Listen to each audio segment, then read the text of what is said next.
Papo Verde Oliva traz hoje um assunto muito relevante para o país. Atualmente temos verificado o incremento das discussões sobre as reformas propostas para recolocar o país no rumo do desenvolvimento e do progresso, em especial a da Previdência. Em contrapartida, pesquisas apontam para o grande desconhecimento da sociedade sobre o assunto. Para falar sobre o tema, conversamos hoje com o Dr. Sérgio Mendes, secretário de Recursos do Tribunal de Contas da União. Dr. Sérgio, muito obrigado pela sua presença em nosso programa. Obrigado ao Exército Brasileiro pela oportunidade de participar do Papo Verde Oliva.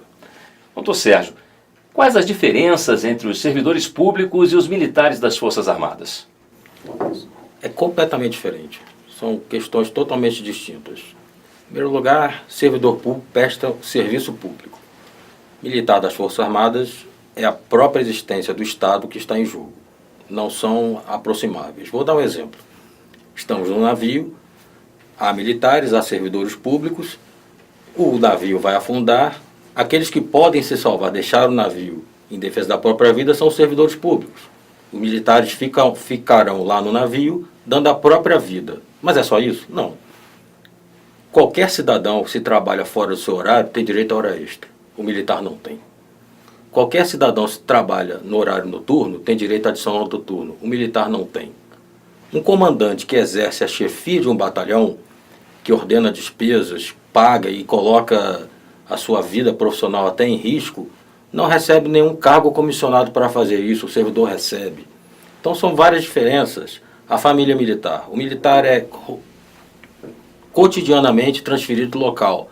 E a família tem que deixar toda a sua história de 2 anos num local para ir para outro para ficar mais 2 anos. Então, não há comparação entre um e outro. Então, dentro desse contexto, os militares estão inseridos em algum regime previdenciário? Em hipótese nenhuma, não estão inseridos nem por essas diferenças que falei e nem na Constituição. A Constituição não quer um regime previdenciário para os militares.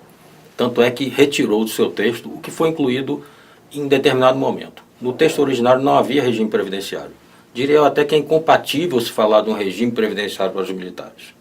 Por quê? Porque os regimes previdenciários têm algumas regras que não se adequam à coisa militar. Bem, doutor, as despesas com militares reformados e da reserva remunerada e as pensões militares são benefícios previdenciários ou encargos financeiros da União? São certamente encargos financeiros da União, inclusive as pensões. Vou explicar. Isso, a Constituição daria a resposta. Isso faz parte do sistema de proteção social dos militares.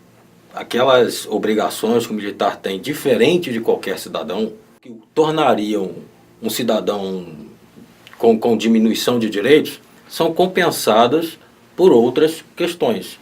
Então, a União, a sociedade, arca com essas despesas, são encargos, como faz com a saúde, como faz com a educação, como faz com a justiça e como faz com a defesa nacional. Tudo que se reporta à defesa nacional são encargos financeiros da União.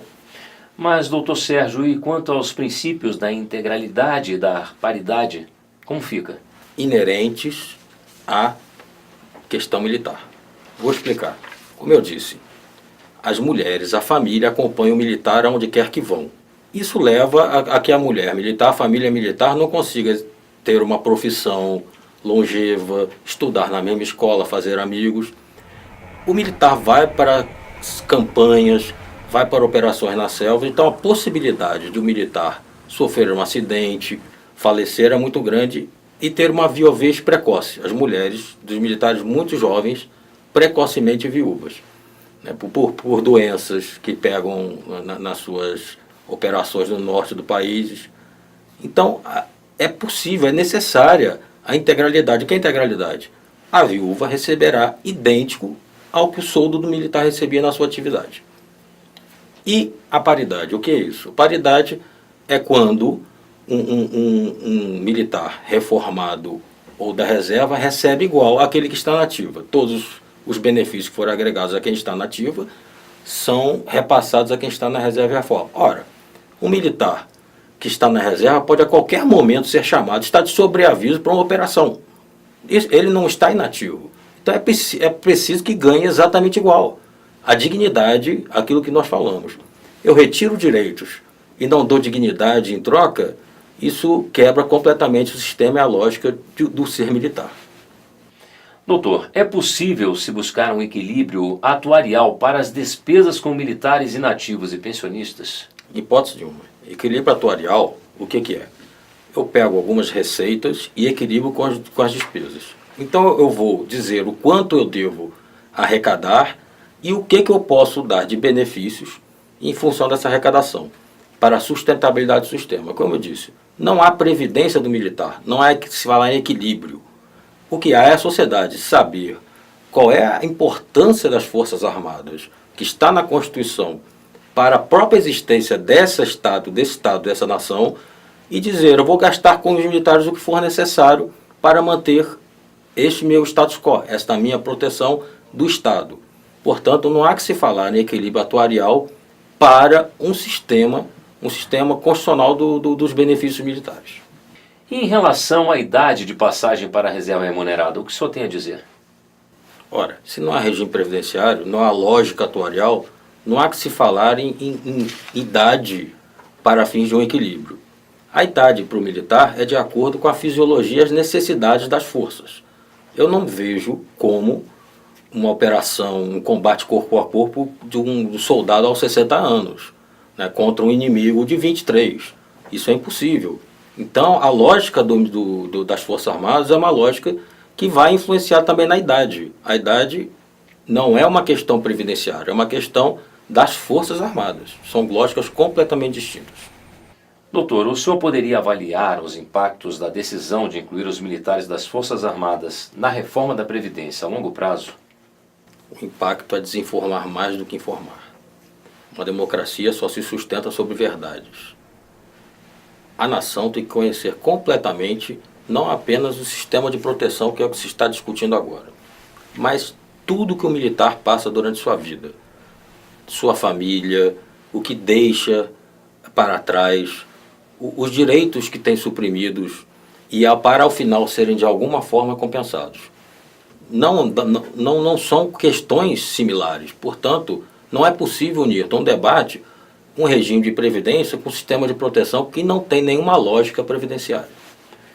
Doutor, o senhor gostaria de deixar alguma mensagem a quem está nos assistindo? Tudo que falei foi fundado na Constituição, embora de uma forma não muito técnica, mas todos os direitos militares hoje são constitucionalmente previstos.